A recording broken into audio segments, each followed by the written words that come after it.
Hey, Georgie, welcome to the podcast. Thank you, Debbie. I'm so honored to be here. Yeah, I'm looking forward to this conversation and hearing more about your work and especially your new book, which I'm not even going to bury the lead. I'm just going to say the name of the book, but then I want to hear more about you. So, the book we're going to be diving into today is called The Way of Play, Using Little Moments of Big Connection to Raise Calm and Confident Kids.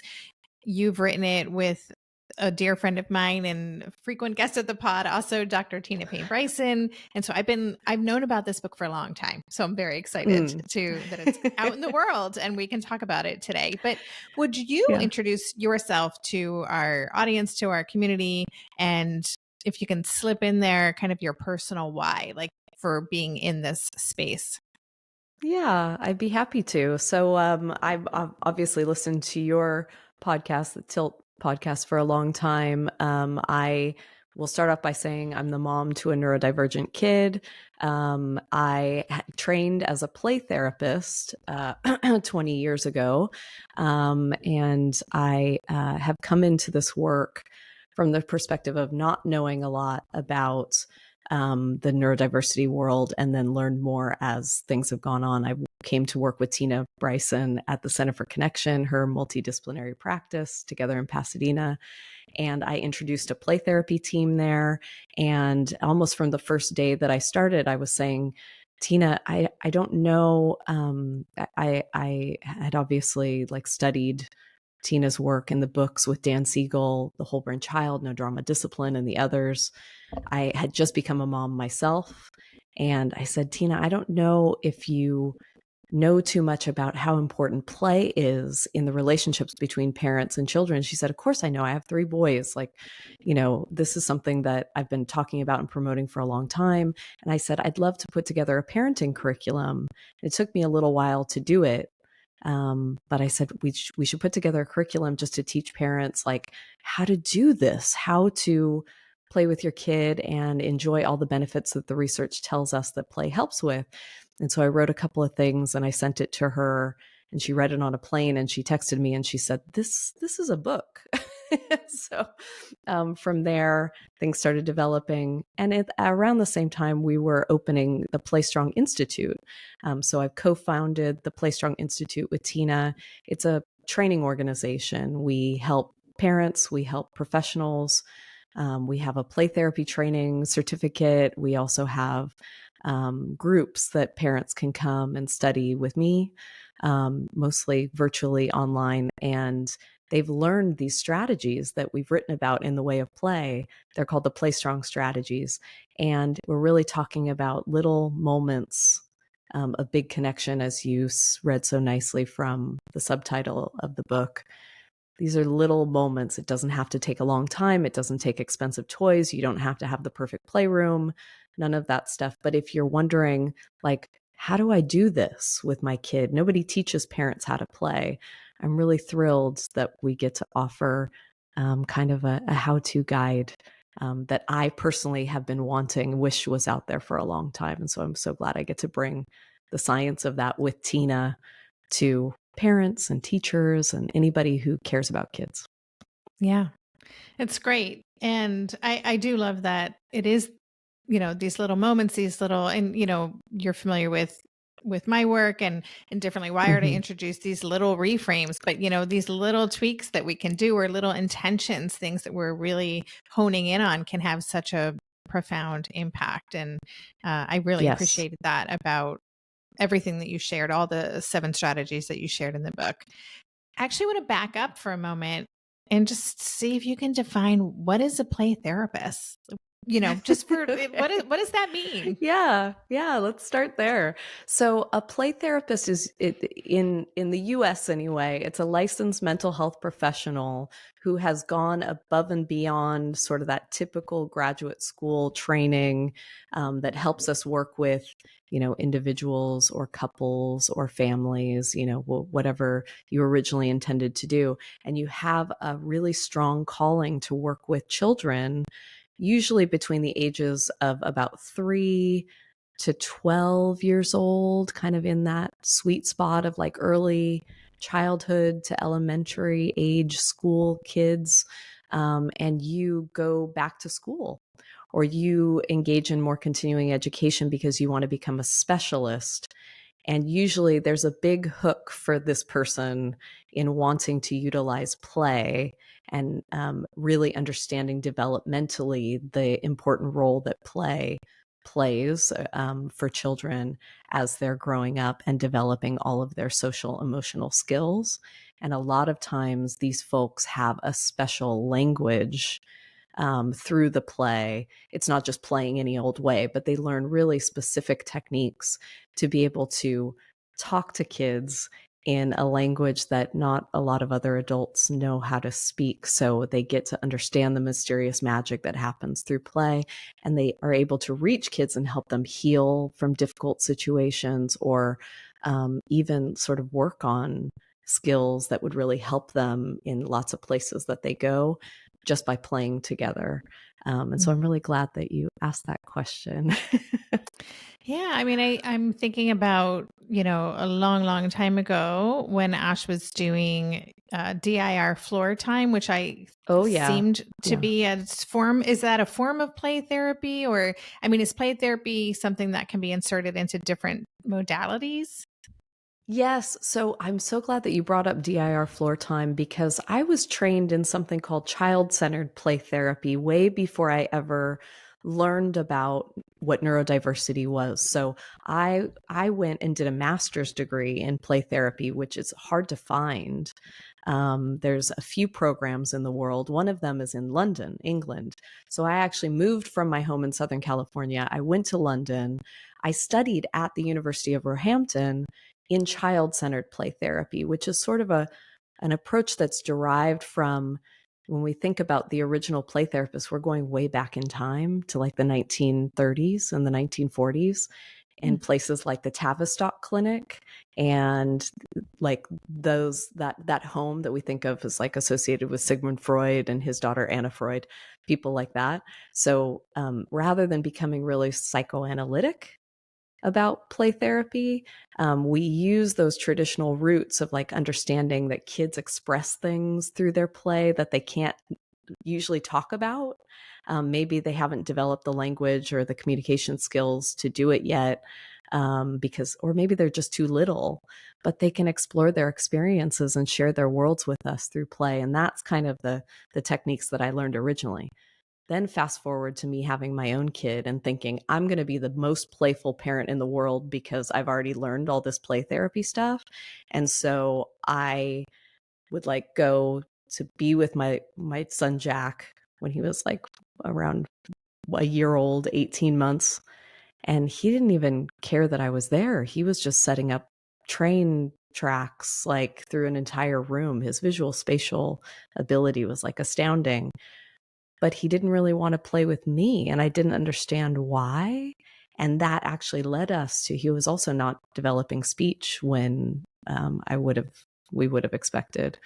And so that led us into DIR floor time too. So I'm glad we shared that experience. And then I went on to get more training in floor time as a professional after discovering it as a mom. And so I think I've taken great care to weave in some of these different ideas pulling from different forms of therapeutic play, to hopefully make sure that everybody feels like it's inclusive of them and the way their children play as they flip through the pages of the book.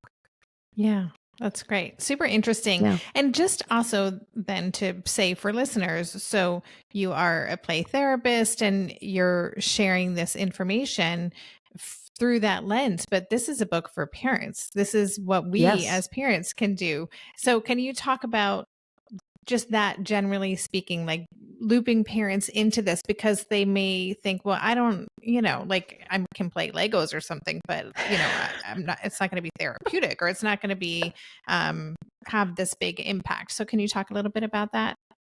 Yeah, absolutely. So I should talk about exactly what kind of play we should be concerned about as parents. Not concerned like, oh no, now I'm stressed about what play involves, but like what kind of play is most important for our kids. And we break it down into 3 play types. One is like the structured activities that we get our kids involved in. We take them to soccer practice, or, they might learn a foreign language, or they might be in chess club, and all that stuff usually happens maybe after a typical school, school day or a homeschool day or whatever education looks like for your child. And that's structured play. And then there's free play and the kind of unstructured play that kids, when they're left up to their own devices and they're off their devices, they might build a cardboard box into a fort, or they might, grab Legos and they want to construct something out of that, or they may even be doing pretend play, creating their own stories and like following those storylines and that kind of stuff. But there's this other kind of play that falls in between those two, which is where they are kind of biologically wired to seek us out or to want to play with other people. And that's what we've written the book about. This collaborative joining with your kid when you play is actually way more important than people really know, because our kids are wired to kind of say, hey, look, mom or dad, come over, you got to check this out. And a lot of parents are kind of flummoxed about, do I have to spend a long time doing this? What if I don't like playing? What if my kid wants me to pretend to be like a football star, or I have to like sing into the microphone, or, I have to be like a dozen different characters? And what if they keep telling me that I'm getting it wrong? And so it's not that much fun for parents to get involved in their kids' play. But there is so much that's happening developmentally for kids at the same time that we don't want to leave parents out of the process. We want parents to know they can be just as much a part of the process, and they can start to see and understand their kids play in a different way. And we make it really, really easy to do that with, as you mentioned, these 7 strategies and pictures to go with it. Mm-hmm. So it's all laid out in really easy kind of step-by-step for parents to follow. But it's also not a cookie cutter approach. It's not like, okay, if you're playing Legos with your kid, first you have to do this, and second you have to do this, third you have to do this, don't make this mistake. It's not rigid. It's let's go with the flow of what your kid is playing. And then here's some easy ways to engage with them, maybe in ways that you didn't even know were interesting to your kid, or lighting up certain parts of the brain, or teaching them skills that might even end up helping you as a parent. It might make an afternoon go more smoothly after school, might help you reconnect after they've had a really stressful day. It might gain their cooperation to be able to move into things that they don't really want to do after you put in a couple of minutes of play. Like it doesn't just have an impact on how you play with your kid, but how you are in relationship with your kid. Yes. So all of those things we bring to you in the pages of the book. Yes. And you're not overselling it. I'm just going to say it really. Thank you, because I was worried about that. No, it really. You saw that too? Okay, good. Absolutely. And I did love the illustrations. They were, first of all, just aesthetically pleasing. I thought they were beautiful illustrations, but with the little captions or thought bubbles, it just makes it so simple to really understand the dynamic, and it was all relatable. So in your book, you say that play is kids' natural language. And you also said when kids can't talk about it, they usually can and do play about it. So what is it about play, especially in the context of neurodivergent kids, that makes it such a powerful just way to access our kids and connect with them?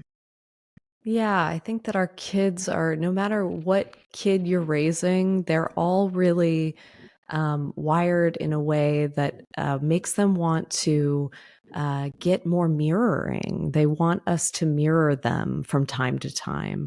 I know that when my kid was little, he really, mirroring is a part of how we're developing our earliest attachments to the primary people in our life that are raising us and caring for us, and also, helping us to figure out our ways of being in the world. And I knew as a mom, I wanted my son to be able to be as authentic as possible. I didn't even know that there was a neurodiversity movement at the time, but, and I certainly wasn't like trying to shift the way that I played with him in order to get him to play in a specific way and to turn him into a specific kind of guy. I just wanted to feel more connected with him.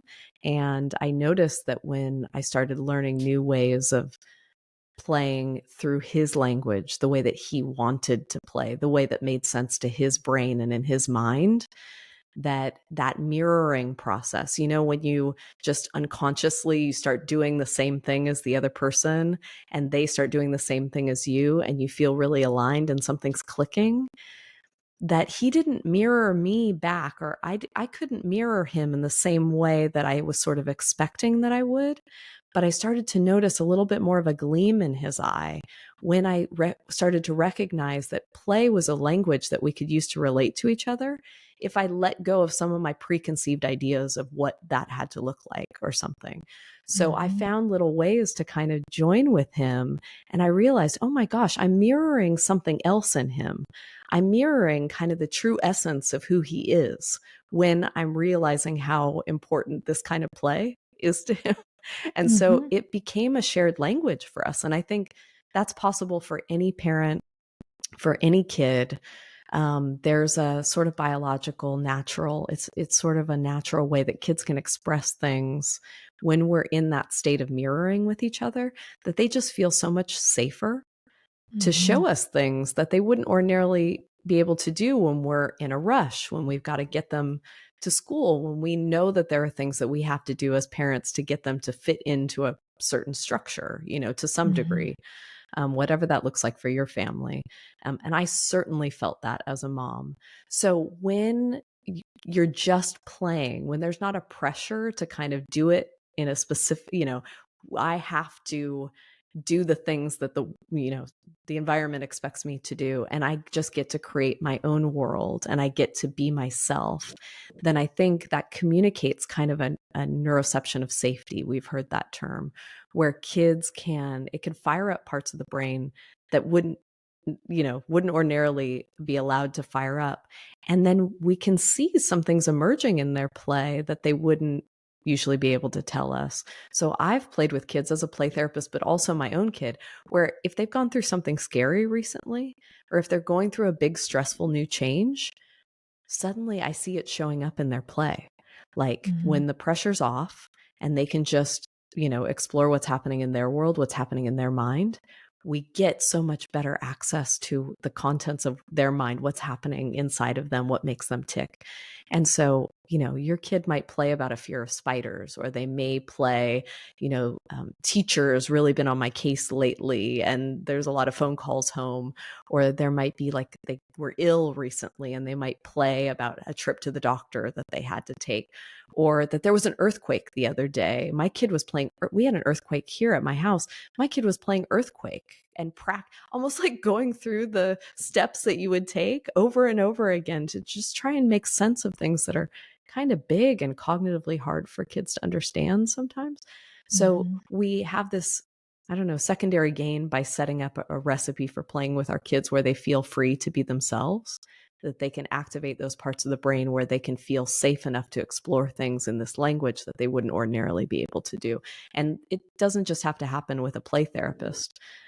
It can happen right at home. You can Mhm. see new things in your child that maybe you never thought you'd be able to see before. Yeah. Yeah. So a couple of things that struck me as you were saying that, and that jumped out of me when I read the book, was this idea of mirroring. I of course know that within the context of Dan Siegel's work and mirror neurons, and within the context of co-regulating with our kids, right? Hmm. But Yeah. one of your strategies is to make yourself a mirror. You share a story about a mom and a child where they're like playing catch, or playing with the baseball, and the son kind of holds the bat out and points it, and the mom holds the mitt out, and they have this like shared unspoken communication that happens. And it struck me in reading that, I'm like, oh, that's what I do with my kid over Zoom right now, like even just a facial Oh, expression, and then I do it back, yeah. and Yeah. it's like we're just talking to each other and conveying that I see you, I get you, and Yeah. I'm attuned to you right now. And so Yeah. I really appreciated that. You said that the oldest evolutionary pathways in the brain are nonverbal. Your actions Mm. practically always speak louder than words when it comes to your child's mind, which so that really Yes. just struck me. Um, Yes. I don't know if there's a question in there. Let me think. Is there a question in there? Or is it No, you're so right when you say like a lot of the mirroring that we do with our kids, we don't realize that it's part of a recipe for a relationship. It's something that we do. If you're an empathic person, you don't have to think really hard, or it's not a conscious process to switch on those mirror neurons. Those are the neurons in the brain that really light up when we're relating to someone else. Like, oh, I know what that feels like, right? And so a lot of neuroscientists feel that these mirror neurons could be the key to the development of empathy. Now, I'm not here to tell you that empathy is just one thing or another. Like, my kid would express empathy by crying when he saw somebody else get hurt, but he couldn't articulate, like, with his thinking mind exactly why that it bothered him, but he was still able to relate to another person's emotions. And I think that's what we're doing when we mirror, but we don't realize that that's such a big ingredient to being more successful when we play with our kids. But also, it's a big ingredient to being successful as a parent, I think. And so the make yourself a mirror strategy is just, if you see your kid doing something that has a quality that's nonverbal, like there's something that you could do back with them with your body, face, or voice. That could be that my kid's jumping on a trampoline and I'm just smiling and bobbing my head up and down with them or something like that. Or it could be a facial expression that you're sharing over Zoom with your kid. Like they have a big bright smile on their face, and you also, or they look concerned about something and you also look similarly concerned without overwhelming them too much with too much of that emotion, kind of thing. Or it could be a vocal tone. If you have a young child and they come home and they're telling you, my teacher told me that I have to work on this, that, or the other thing at school. And so you could say, oh, I didn't realize that, that's something we could do at home too, kind of thing.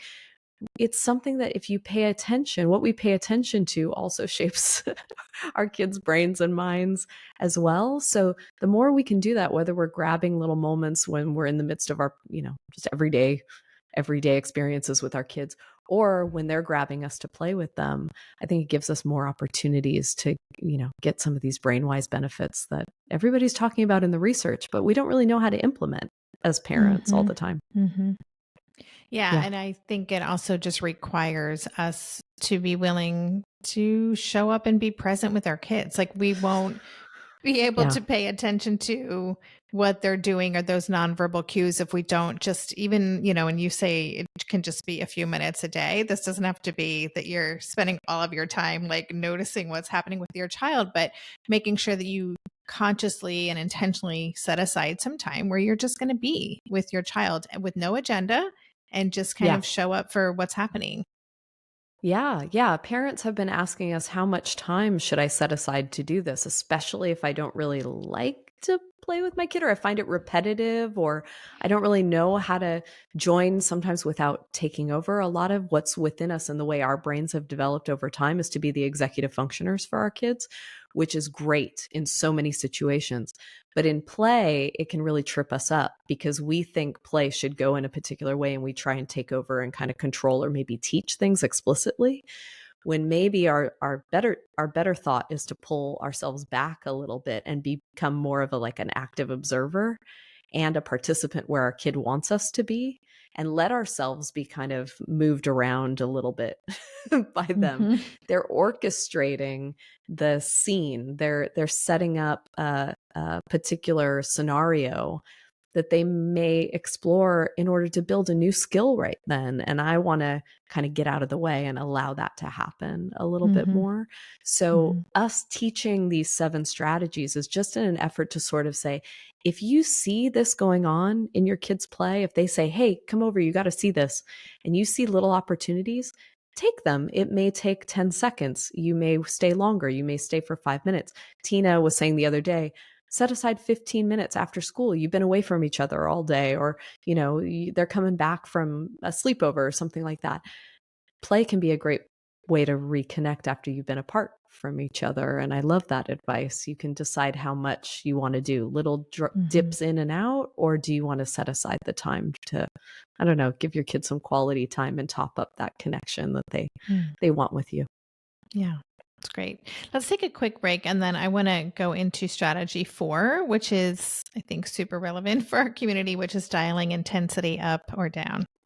Okay, so again, there are 7 strategies in the book. We're not going to have time to go through them all. We've That's talked fine. about make yourself a mirror. You talked a little bit about narrating to integrate, making a story, which is super interesting and relevant for all kids, but I think also for our kids especially. Yes. Yeah. But the one I'd love to go into a little bit more is strategy 4, which is dialing intensity up or down, Yeah. because we have kids who can have oversized reactions or very intense reactions to things, who might get easily dysregulated depending on what's happening. So, can you talk about this strategy and how can we play with our kids in a way that's actually going to help them better manage or understand their energetic and emotional regulation? Yeah, absolutely. And I think what you're saying, Debbie, really touches on this idea that so much of what our kids bring us is coming from the bottom up. And so, the brain develops in a bottom up direction, right? The brainstem and the lower limbic system is wired up a lot sooner than the higher parts of the brain that would help our kids be able to slow down and think and reflect on what they're doing or even know what they're feeling in a moment. And then when you also have like my kid or like many of our kids who also have challenges with bottom up processing or the sensory processing of what they're taking in from the world, can often feel like it's coming at them in all directions or it's coming at them way too fast for them to make sense of it.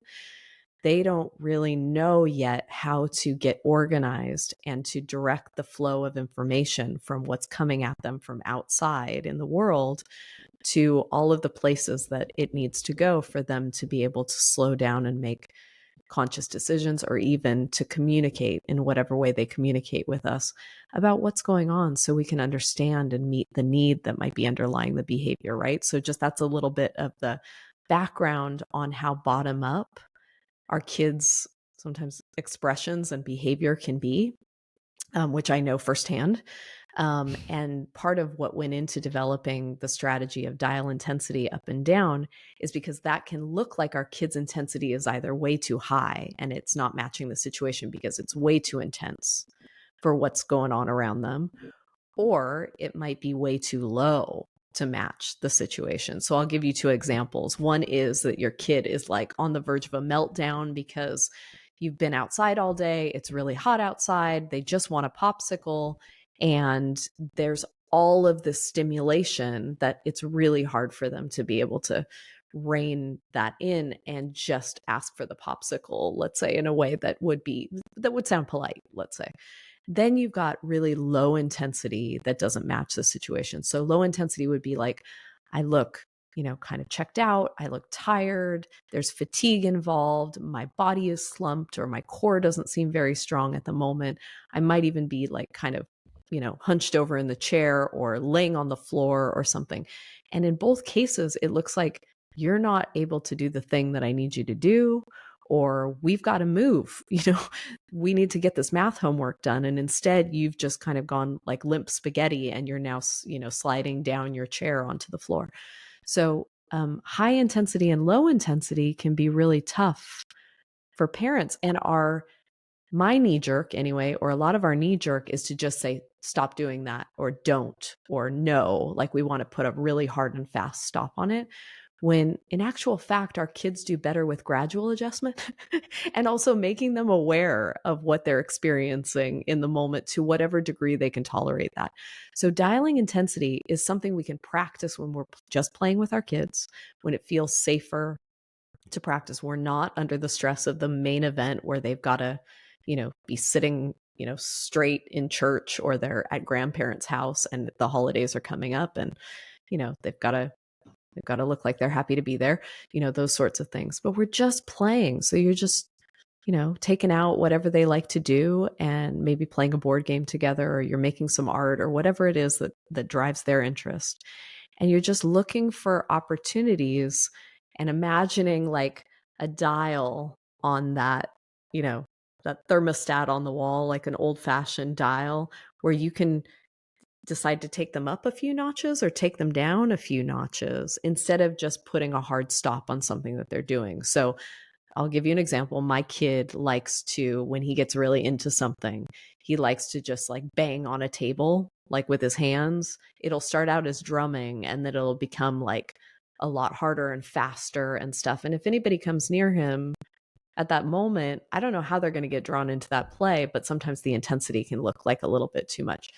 So the idea would just be to help dial that down a little bit, if that's what seems to be what's called for in that situation, by finding something he can drum on instead of the table, let's say. Instead of the table, maybe I can bring you a couple of really firm pillows and you can drum on those, kind of thing. Or let's do it together. And in that way, you can kind of guide. You can say, maybe you can do it medium instead of hard, or maybe he does need more proprioceptive input, which he might be seeking at that moment, or that would help him to feel more regulated. So really talking about sensory and emotion regulation going together hand in hand, because if I can give him another avenue and I can direct some of his energy where we want it to go, it's a lot more brain building and it builds more sensory regulation ability for him to say, oh, this is something that my body needs. Where can I direct it? And I can do that within the safe relationship that I have with my parent, my caregiver, instead of just telling him to stop or knock it off, or the things Right. that we feel like saying in that moment. Quite frankly, I know I do end up saying that a lot of times and wish, ugh, I had an opportunity there to dial intensity in a particular way, and I could have, Mm-hmm. built some more bottom up skills with my kid in that Mm-hmm. moment. So I try to remind myself. Well, and you talked too about chasing the why. So, and that's what you're Yeah. just describing, like kind of understanding what is really underneath, and so that we can support that, we can find ways to. I'm thinking about those kids who get really fully immersed, like their play becomes, all encompassing, and it really kind of can ramp them up. So, kind of understanding, I guess, what the underlying need is that they're trying to Yes. meet in that moment, and Yes. then looking for other ways to do that. Yeah, when I think of that deeply immersive play, like that intensity might come out even physically at times. I know not all the time. Sometimes it's just a real deep love and emotional intensity and drive that they're putting into the play, to the exclusion of everything else that's happening around them, let's say. But being able to insert yourself in sort of how am I observing? How am I maybe becoming a participant? We teach parents how to be the narrator or to become a character in your kids' play, which a lot of kids love. Other kids might look at you like you're great. Like, I had one kid I was building a Lego house with one time, and he was like, "Why do you keep telling me exactly what I'm doing?" And I was thinking of the think out loud strategy in the book. Like, I want to reflect with you. This is a way that I want to let you know that I'm here. He was like, "Stop saying so much." But when I just picked up a figure, a minifigure, and I came and knocked on the door, he was like, oh, that makes perfect sense. That goes along with exactly what I wanted to do. So sometimes we have more narrow windows with our kids Mhm. for where we can actually fit into that play. But once we're in there, I could use that minifigure to help dial intensity up or down if it's seeming like my kid's getting a little bit too loud, or they're getting a little bit, too rough with their body, or something like that. Just letting them know what I'm noticing through the character could be another way of dialing intensity up and down. And we have some pictures around being able to do that, like in pool noodle sword fighting, and lots of different examples that we bring in with the Mhm. book to make it really easy to understand and sort of make it, I don't know, as straightforward as we can do. Yeah, absolutely. Yeah, so many, Yeah. again, accessible examples through the writing and through the illustrations. I want to ask one Yeah. more question that I always try to kind of channel what do my listeners want to know, and Yeah. the word sibling keeps coming up. So can you talk for a moment about the sibling dynamic? I've only got one child, so certainly there were play dates that I was involved in when my child was younger, but can you talk about the way of play as when siblings are playing together? How does the parent fit into that? And then when conflicts erupt as a result of that play, any kind of, I don't know, strategies or ideas you want to share with listeners? Yeah, absolutely. And I just want to stress again that these aren't things that, you know, parents should feel bad about if you didn't already know how to play with your kid and you could have been, it's like, oh, I could have been doing these things all along. I wish I would have had this when my kid was younger or something like that. I don't think it's ever too late. Our kids keep playing all the way through adolescence, and we should keep playing as adults. Like, we should find time for ourselves. I say that, but then, I know parents of kids under 5 that are like, Georgie, you're saying crazy. This is crazy talk. Find time for myself. That's impossible. But I do think like having times where we can just, go out and have a coffee with, a good friend, or be able to, catch up with, I don't know, some knitting that you've been doing on something, or even be able to read a book. All of those things are ways that our play or our interests that say so much about who we are and reconnect us to who we are, then become our forms of self-care as we get older.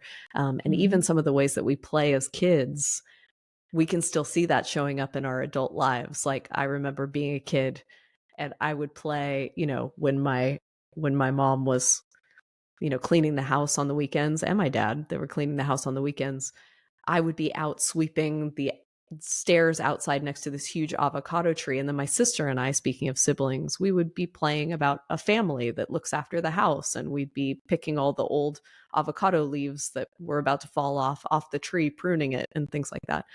So when we think about play, it's something that should last our whole lives, just like our sibling relationships. Like the interactions that we have with our siblings are sort of setting us up, hopefully, to have sort of a lifetime of somebody who's going to be my buddy that I can go to when things get hard, that we're planning and organizing things when it's like birthdays and holiday time, all of that stuff. So we really, when we're raising our little kids, we want to set them up to have the closest, most caring relationships they possibly can have. However, it doesn't always look like that. And a lot of times it doesn't look like that. But we tell the story in the book of using a strategy called Think Out Loud to help siblings learn how to play together more peaceably. And the story is that there was a little boy that I was working with who was about 5 at the time, who had a 2-year-old sister. He liked to build with blocks. And while he was in the constructive phase of his development, he would get, square blocks and triangle blocks and put them together, and he'd be building car ramps and things like this. His sister, who's 2, not intent on destroying his life, although that's what he believed his sister was really trying to do, right? She's trying to ruin my builds, I hate her. She would come in and take that crucial triangle piece that would allow the car to drive down the ramp. Without that, that's not a car ramp anymore. So she'd come and take it, and she'd, just be trying to engage her brother. She just wanted to be a part of what he was doing. And they're at very different developmental phases. So I taught this kid how to start thinking out loud. And what I would do is just very simple. I would just say what I thought he was thinking as he was playing. So imagine a thought bubble over your kid's head, and you're practicing this in play, but it starts to carry over into those situations where you really need it, where it's really going to matter. I would say, it looks like you're building a ramp. Oh, you put a pillow over here. That looks like a landing pad for the car. No, it's not a landing pad. That's going to be the guy's house. He drives the car underneath it, kind of thing. So kids start to correct us in order to, we're kind of melding our minds in a sense, but they're also learning how to think out loud themselves and share what's going on for them. And even like this boy got so good at doing this that he could then start to do it when the stress of his sister coming in the room would ratchet up a little bit higher. She's coming over to the table and his dad is sitting there as well. And the dad could say, it looks like your sister's coming over and she wants to play. He's thinking out loud about what the sibling is about to do.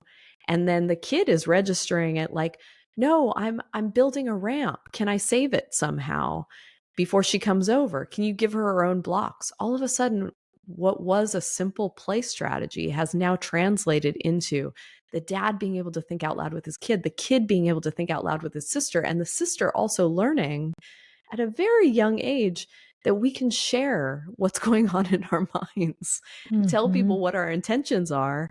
And that can save me from getting attacked by this older brother that I just want him to, like, I idolize him. I just want him to play with me. Right. So families can get more of these needs met just by practicing a simple strategy in play, which is it's so amazing to think about play being like a training ground for like really eventually adult level skills that we need in life. Mm-hmm. How much better would we all be if we could all stay calm enough or regulated enough to share with our partner or with our coworker or with somebody who's really, really upset us? Like, I wish I could just, not flip my lid with that person and be able to convey to them exactly how they made me feel or what I want to happen. And we can practice with our kids when they're really, really little, but it's never too late as they get older in Mm-hmm. their sibling relationships. We can come in when we hear them fighting and say, okay, it looked like you wanted to just have your bedroom to yourself right now, but you came in and you wanted to borrow, the monster truck. What are we going to do about this? So thinking out loud is not just a play skill. It's a parenting skill too. Mm-hmm. Absolutely. Yeah. Yeah. Thank Yeah. you. So, okay, to wrap up, the book is called The Way of Play, Using Little Moments of Big Connection to Raise Calm and Confident Kids. And ch- is there one, I thinking, can we challenge or encourage the listeners to do something today with regards to play and their relationship with their child, whether it's something you want them to notice or just something they can bring to their relationship with their child? Yeah. What would you like them to think about? Yeah, I would say give yourself a little bit of a challenge to just try, as I was just talking about, thinking out loud. Maybe you don't even need to do anything different when you play with your kid, but just set aside 5 minutes, set a timer, and be with them and see if you start noticing after you've listened to, Debbie and I talking about this for a little while. Just see if you start noticing anything new emerging in the way that your kid is playing. See if you notice the way that their mind works and the way that they're setting up a place that could be rife with ways that we could teach new skills or just being with them. We called the book The Way of Play because it's not like a sort of manual that you have to follow to the letter, because there's no such thing as a perfect parent who's always going to get it right, with whether you're playing with your kid or you're parenting or you're responding to a meltdown or whatever it is. The way of play sort of becomes a way that pervades your way of being with your child. It's a way that we show up for our kids in a relationship that's going to last them their whole life. It's going to be Mhm. a template for the positive relationship qualities that we want them to be able to share with others, even as they're Mhm. starting their own families and maybe one day having kids of their own. So you're really just making memories together. And just start by setting a timer for 5 minutes and see if you start to observe your kids play in a new way without even having to do anything different. Just seeing them in a new way means that you're showing up in a new way. Absolutely. That's great. So, where would you like listeners to connect with you and learn about Play Strong and all the things? Yeah, so we have a really lovely website full of resources at playstronginstitute.com. But you can also learn so much more about the book. We have a book page dedicated to that at the Play Strong Institute website. You can go to tinabryson.com to learn more about, all of the things that she's talking about and teaching around the book right now as well. We have some amazing pre-order giveaways. If people, depending on when the podcast comes out, Debbie, if you are still in the pre-order phase, you can get our holiday toy buying guide and another promotional guide to how to set up play spaces that actually work and make us like and enjoy play with our kids a little bit more. And, big disclaimer, we're not promoting any specific toys, but just maybe sometimes less is actually more when you're thinking about Mhm. setting a play space with your kid. So there's so much that we want to share around the book. And a lot of that stuff is contained when the book comes out on January 21st as well. So check us out. Awesome. Well, thank you so much, Georgie. Congratulations on the book. Like I said, I've been keeping my eye on this for quite a while now. So I'm so excited that it's out into the world. And yeah, thanks for everything you shared today. Oh, thank you so much for letting me come and talk about the book and also with you, Debbie. Oh,